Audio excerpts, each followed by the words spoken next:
जय हिंद सभी को। मैं शुभम शर्मा पेश हूँ आपके सामने लेकर आज बेहद खास वीडियो। और आज के वीडियो में मैं आपको समझाने वाला हूँ क्लास 12 का टॉपिक। और ये बहुत इंपॉर्टेंट टॉपिक है क्योंकि ये फिजिक्स का पहला ही चैप्टर का पहला ही टॉपिक है जिसका नाम है कूलम्ब्स लॉ। लेकिन कूलम्ब्स लॉ पढ़ने से पहले मैं कुछ आपको एक चीज और इस वीडियो के पहले ही बताना चाहता हूँ कि देखिए, अगर आपने ये वीडियो स्टार्ट किया है तो वीडियो को लास्ट तक देखिएगा।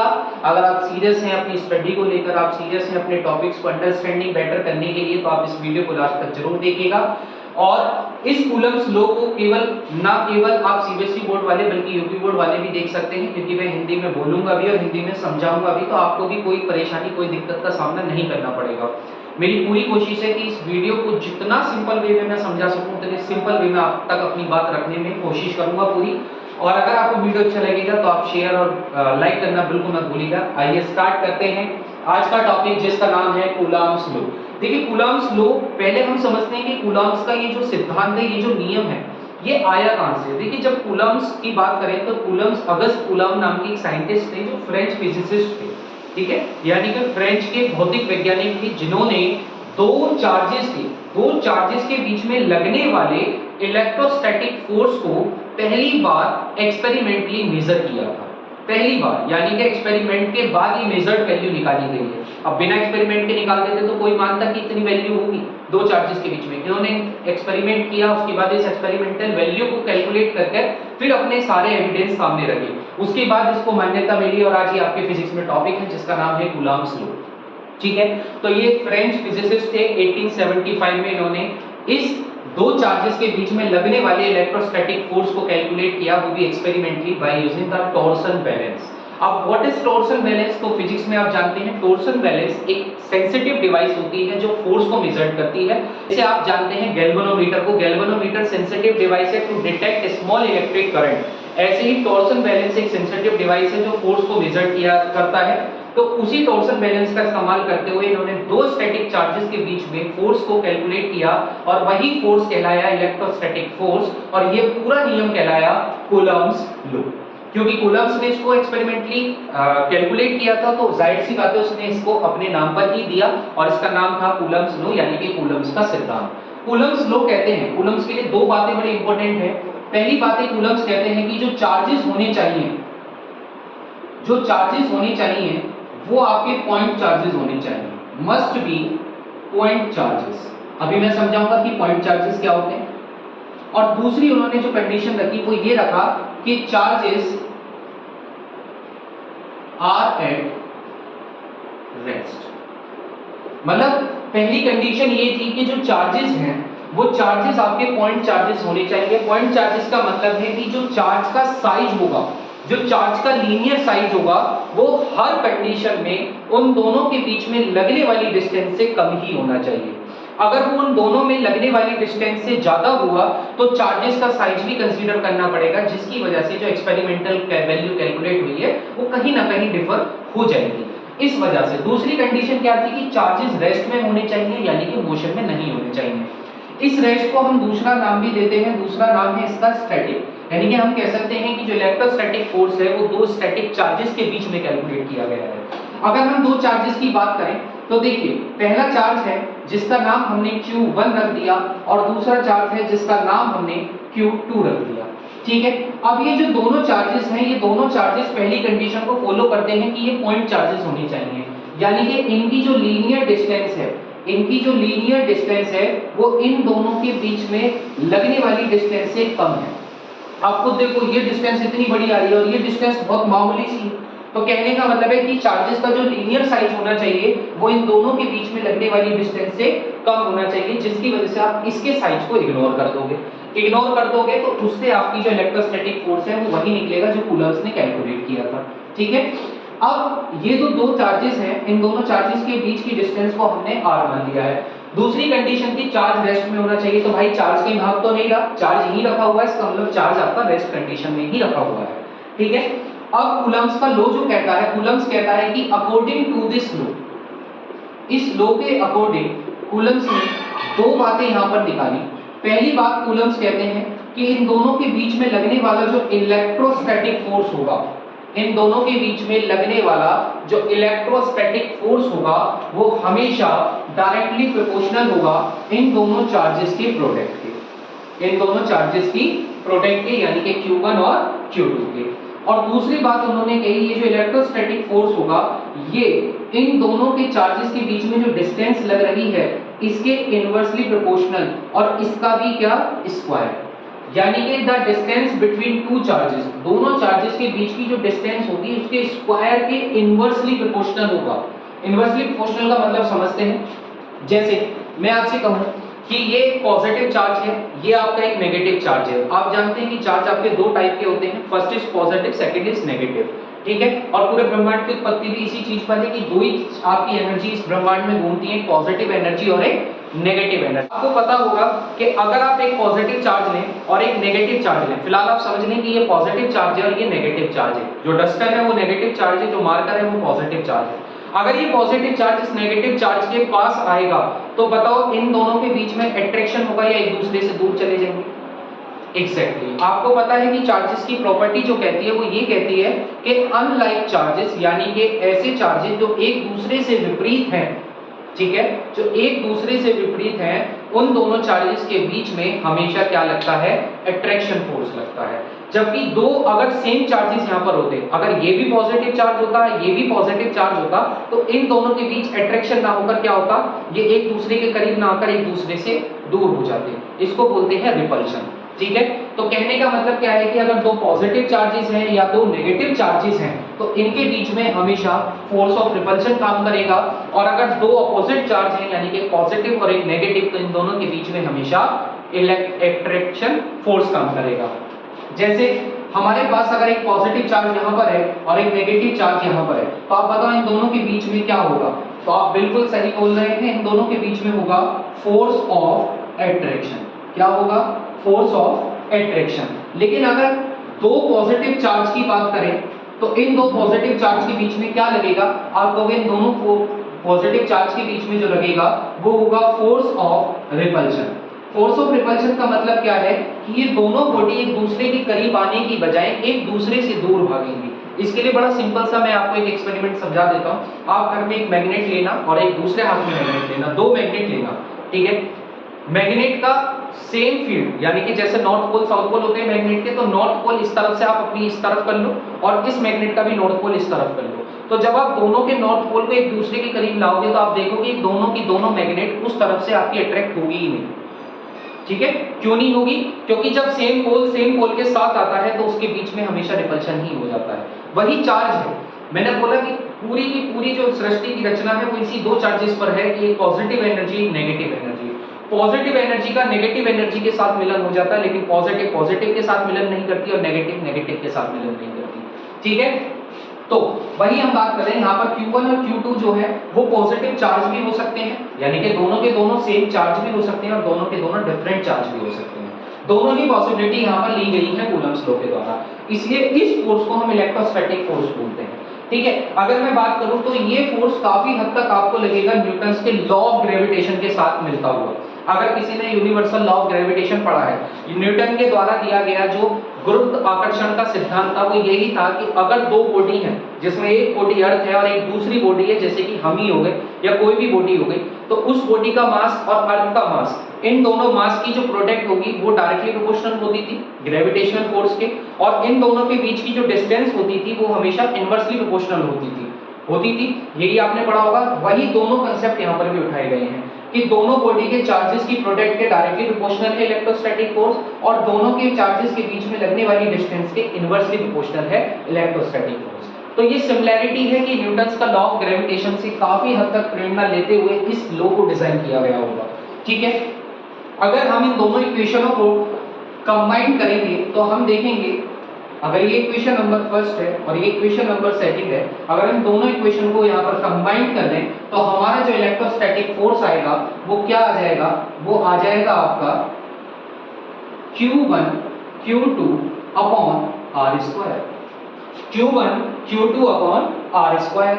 अब इनवर्सली का मतलब क्या होता है? देखो ये तो है आपका डायरेक्टली प्रोपोर्शनल, जबकि ये है आपका इनवर्सली प्रोपोर्शनल। इनवर्सली प्रोपोर्शनल का मतलब है कि अगर इस क्वांटिटी को चेंज करोगे तो इस क्वांटिटी में जो चेंज आएगा वो इस चेंज के विपरीत चेंज आएगा।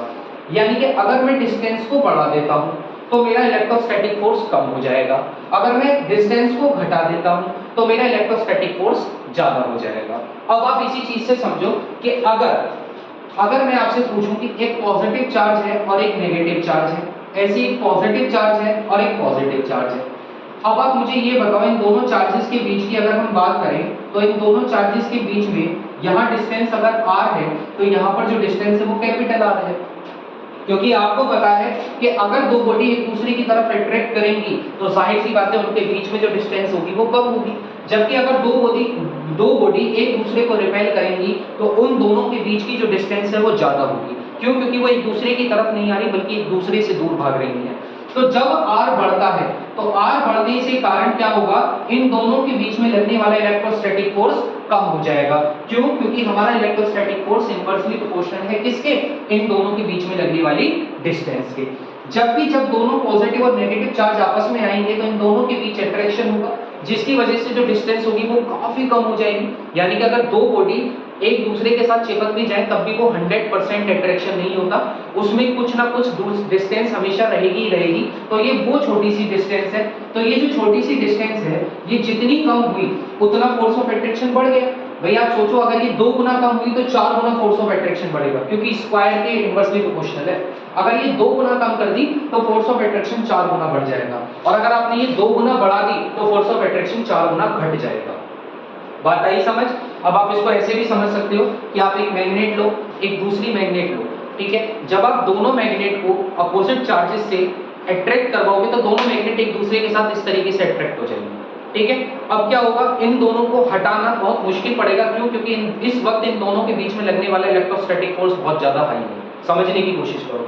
इसके बाद अब दो आपने क्या करा, इसका जो फेस है उसको आपने बदल दिया, उससे क्या होगा, दोनों तरफ सेम चार्ज हो गए। अब दोनों तरफ जब सेम चार्ज होंगे तो बॉडी एक दूसरे की तरफ अट्रैक्ट नहीं होगी बल्कि एक दूसरे से दूर भाग जाएगी। भाई आप तो कोशिश करोगे पूरी कि ले इसको मिलाए, लेकिन ये मिलेगी नहीं। जैसे आप अपना फोर्स, अपना बल, एक्सटर्नल फोर्स हटाओगे बॉडी वापस से एक दूसरे से दूर हो जाएगी। क्यों हो रही है? क्योंकि इस कंडीशन में जो इलेक्ट्रोस्टैटिक फोर्स है वो वीक पड़ जाएगा और इलेक्ट्रोस्टैटिक फोर्स कम हो जाएगा। ठीक है, समझ आई बात? तो यहाँ पर हमारे पास जो इलेक्ट्रोस्टैटिक फोर्स का डेरिवेशन आ रहा है वो आ गया है F is proportional to Q1 Q2 upon R square. अगर हम इस प्रोपोर्शनल साइन को हटाएं तो आप जानते हैं जब प्रोपोर्शनल साइन हटता है तो यहाँ पर एक कांस्टेंट दिया जाता है। हमने वो कांस्टेंट K ले लिया, K Q1 Q2 upon R square. अब यहाँ पर जो हमारा K है, यहाँ पर जो हमारा K है ये क्या है? ये हमारा प्रोपोर्शनलिटी कांस्टेंट है, क्योंकि ये प्रोपोर्शनल के साइन को हटाने के बाद आया, तो इसलिए हम इसे बोलेंगे कि ये हमारा प्रोपोर्शनलिटी कांस्टेंट है, प्रोपोर्शनलिटी कांस्टेंट। और इस प्रोपोर्शनलिटी कांस्टेंट की जो वैल्यू है वो डिपेंड करेगी इन दोनों चार्जेस के मीडियम के नेचर पर। अब मीडियम क्या है? भाई मीडियम ये भी तो हो सकता है ये दोनों चार्जेस स्पेस में रखे हुए होते, ये दोनों चार्जेस फ्री स्पेस में रखे हुए होते तो इलेक्ट्रोस्टैटिक फोर्स अलग आता। अगर ये दोनों चार्जेस आपके किसी वाटर के अंदर है या किसी भी अदर मीडियम के अंदर है तो उस वक्त उसका मीडियम चेंज होगा, और मीडियम चेंज होगा तो आपका ये प्रोपोर्शनलिटी कांस्टेंट क्या होता है, ये भी चेंज हो जाएगा। क्योंकि ये डिपेंड किस पर करता है? ये डिपेंड करता है दोनों चार्जेस पर लगने वाले मीडियम पर। ठीक है, इस प्रोपोर्शनलिटी कांस्टेंट की अगर हम वैल्यू की बात करें तो ये जो k होता है ये बराबर होता है 1/4 पाई एप्सिलॉन नॉट। अब ये एप्सिलॉन नॉट जो है, this is the epsilon not, इसको हम बोलते हैं परमिटिविटी, इसको हम बोलते हैं परमिटिविटी ऑफ फ्री स्पेस। ये परमिटिविटी है फ्री स्पेस की, ठीक है, ये परमिटिविटी है फ्री स्पेस की, या आप कह सकते हैं ये परमिटिविटी स्पेस की है। ठीक है, अगर इसका मीडियम चेंज होगा तो ये परमिटिविटी वाला फैक्टर आपका चेंज हो जाएगा। आपको याद रखना है ये जो ई नॉट होता है ये परमिटिविटी हमेशा फ्री स्पेस की होती है। अगर फ्री स्पेस के अलावा कोई दूसरा मीडियम हुआ तो यहाँ पर ई नॉट नहीं होगा, यहाँ पर बल्कि ई या ई डैश या कुछ भी होगा, लेकिन ई नॉट आपको नहीं मिलेगा। तो आपका जो k बराबर 1/4 पाई एप्सिलॉन नॉट आया है ये किसकी वैल्यू है? इस प्रोपोर्शनलिटी कांस्टेंट की वैल्यू है। और ये ई नॉट क्या है? ये परमिटिविटी है। परमिटिविटी क्या होती है? परमिटिविटी जो है वो इलेक्ट्रिक फोर्स है जो डिटरमाइन होता है दो चार्जेस के मीडियम के आधार पर। दो चार्जेस का मीडियम जैसा होगा उसका इलेक्ट्रिक फोर्स उस हिसाब से होगा, उसको डिटरमाइन करती है परमिटिविटी। ठीक है, आगे अभी हम जब इसको डिटेल में पढ़ेंगे और अच्छे से समझ आएगा। फिलहाल आप समझे कि जो परमिटिविटी फैक्टर है, ये परमिटिविटी फैक्टर डिपेंड कर रहा है इन दोनों चार्जेस के मीडियम पर। अगर ये मीडियम चेंज हुआ तो ये परमिटिविटी फैक्टर भी चेंज हो जाएगा। ठीक है, और परमिटिविटी फैक्टर ही वो फैक्टर है जो डिटरमाइन कर रहा है इन दोनों चार्जेस के बीच में लगने वाले इलेक्ट्रिक फोर्स। ठीक है, तो इसको हम परमिटिविटी बोलते हैं। अगर हम इसको कंबाइन कर दें तो K बराबर 1/4 पाई एप्सिलॉन नॉट आया। अगर हम इसको कंबाइन कर दें तो हमारा जो फोर्स आ जाएगा वो बन जाएगा 1/4 pi epsilon not Q1 Q2 upon R square. तो ये वो इलेक्ट्रोस्टैटिक फोर्स है जिसको किसने कैलकुलेट करा था, कूलम्ब्स ने कैलकुलेट किया था।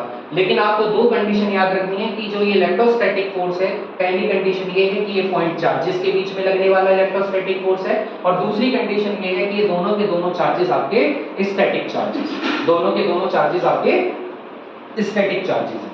अब आपको अगली बात समझनी है, अगर इसने न्यूटन्स के लॉ ऑफ ग्रेविटेशन से प्रेरणा लेकर इस लॉ को डिजाइन किया है तो इसकी सिमिलैरिटी तो यही हो गई कि न्यूटन्स ने भी कहा था कि दोनों बॉडी के मास की प्रोडक्ट के प्रोपोर्शनल जाएगी और उन दोनों के बीच के डिस्टेंस के इनवर्सली प्रोपोर्शनल जाएगी। इलेक्ट्रोस्टैटिक फोर्स भी, यानी कि जो कूलम्ब्स का फोर्स है, वो भी यही कह रहा है कि दोनों चार्जेस के प्रोडक्ट के प्रोपोर्शनल होगी डायरेक्टली और इन दोनों चार्जेस के बीच की डिस्टेंस के इनवर्सली प्रोपोर्शनल होगी। यानी कि ये दोनों चीजें तो हमारे न्यूटन्स के लॉ ऑफ ग्रेविटेशन के साथ मैच खाती हैं। दूसरा जो इसका डिफरेंस है, वो डिफरेंस कहाँ आया? डिफरेंस ये आया कि न्यूटन्स ने जो सिद्धांत दिया था वो गुरुत्वाकर्षण का था, और आप सभी जानते हैं जो ग्रेविटेशनल फोर्स होता है वो केवल और केवल अट्रैक्टिव फोर्स है, यानी कि वो बॉडी को क्या करेगा, केवल अट्रैक्ट करने का काम करेगा, वो रिपेल नहीं करता। जो अर्थ है वो अर्थ क्या करेगी, अर्थ पर ग्रेविटी है तो अर्थ आपको यहाँ से उठा के थोड़ी फेंकती है, अर्थ तो आपको कहीं भी आप घूमते रहो आपको अपने से जोड़े रखती है। ठीक है, तो ग्रेविटेशनल फोर्स क्या है, अट्रैक्टिव फोर्स है, जबकि जो ये इलेक्ट्रोस्टैटिक फोर्स है ये अट्रैक्टिव भी हो सकता है और ये रिपल्सिव भी हो सकता है, क्योंकि अगर अपोजिट चार्ज हुए तो ये अट्रैक्टिव हो जाएगा और अगर ये सिमिलर चार्ज हुए तो ये क्या हो जाएगा, रिपल्सिव हो जाएगा। और यही कूलम्ब साइंटिस्ट है जिन्होंने ये आइडेंटिफाई करके बताया कि दो सिमिलर चार्जेस के बीच में हमेशा रिपल्शन होगा, दो लाइक चार्जेस के बीच में रिपल्शन होगा और दो अनलाइक चार्जेस के बीच में अट्रैक्शन होगा, वो भी इन्होंने ही बताई है ये बात, क्योंकि चार्जेस की इन्होंने इलेक्ट्रोस्टैटिक फोर्स को स्टडी किया, इलेक्ट्रोस्टैटिक फोर्स को देखा, उसको जाना पहचाना, तब आपके सामने एक ये लॉ जाकर डिजाइन कर दिया जिसके अकॉर्डिंग हमारे पास कूलम्ब्स का फोर्स आया 1/4 pi epsilon not Q1 Q2 upon R square, and this is the force जिस पर आगे के चैप्टर की सारी थ्योरी आपकी डिपेंड करेगी। परमिटिविटी मैं आपको बता चुका हूं, परमिटिविटी डिपेंड करती है चार्जेस किस मीडियम में रखे हुए हैं। अगर ये चार्जेस का मीडियम मैं यहाँ पर बोलूं तो ये चार्जेस का मीडियम हमारा है फ्री स्पेस। क्या है, फ्री स्पेस। अगर ये चार्जेस का मीडियम हम चेंज कर देंगे तो मीडियम चेंज होने पर हमारा ये K चेंज हो जाएगा। क्यों? क्योंकि K किस पर डिपेंड करता है, मीडियम पर डिपेंड करता है चार्जेस के। और K में भी कौन सा फैक्टर है जो मीडियम पर डिपेंड करेगा, क्योंकि 1/4 पाई जो है ये तो कांस्टेंट हो गया, तो यहाँ पर जो परमिटिविटी है वास्तविकता में परमिटिविटी किसके अकॉर्डिंग है, ये इस मीडियम के अकॉर्डिंग है जिस मीडियम में ये दो चार्जेस रखे हुए हैं। तो अगर मीडियम चेंज हुआ तो आपकी परमिटिविटी भी चेंज होगी, जिसकी वजह से इलेक्ट्रिक फोर्स जो होगा वो भी आपका चेंज हो जाएगा। भाई अगर ये फैक्टर चेंज होगा तो आपका इलेक्ट्रिक फोर्स भी चेंज हो जाएगा। फिलहाल के लिए मैं आपको बता देता हूँ, फ्री स्पेस में जो हमारा K होता है, यानी कि जो हमारा 1/4 पाई एप्सिलॉन नॉट होता है, इसकी वैल्यू होती है 9 × 10⁹। कितनी होती है, 9 × 10⁹। अगर बात करें एप्सिलॉन नॉट की, यानी कि इस परमिटिविटी की फ्री स्पेस में, तो इसकी वैल्यू होती है 8.85 × 10⁻⁻12। आपको दोनों वैल्यू याद रखनी है, क्योंकि जब आप न्यूमेरिकल करोगे तो न्यूमेरिकल के वक्त इन दोनों वैल्यूज का इस्तेमाल होता है। एप्सिलॉन नॉट की वैल्यू है 8.85 × 10⁻⁻12 और K की वैल्यू यानी कि प्रोपोर्शनलिटी कांस्टेंट की वैल्यू है 9 × 10⁹। ये जो प्रोपोर्शनलिटी कांस्टेंट है इसी का नाम इलेक्ट्रोस्टैटिक कांस्टेंट भी है। आप इसी को दूसरा नाम भी दे सकते हैं, इलेक्ट्रोस्टैटिक कांस्टेंट, इलेक्ट्रोस्टैटिक कांस्टेंट। ठीक है, ये भी इसी का ही नाम है। और ये इलेक्ट्रोस्टैटिक कांस्टेंट किस पर डिपेंड है, ये मीडियम पर डिपेंड है। जैसे और इसमें भी कौन डिपेंड है मीडियम पे, परमिटिविटी। आई होप आपको ये टॉपिक समझ आया होगा। वीडियो अगर अच्छी लगी हो तो लाइक शेयर करना मत भूलिएगा। नेक्स्ट टॉपिक पर नेक्स्ट वीडियो में मिलते हैं आपसे, तब तक के लिए जय हिंद, जय भारत, ध्यान रखिए।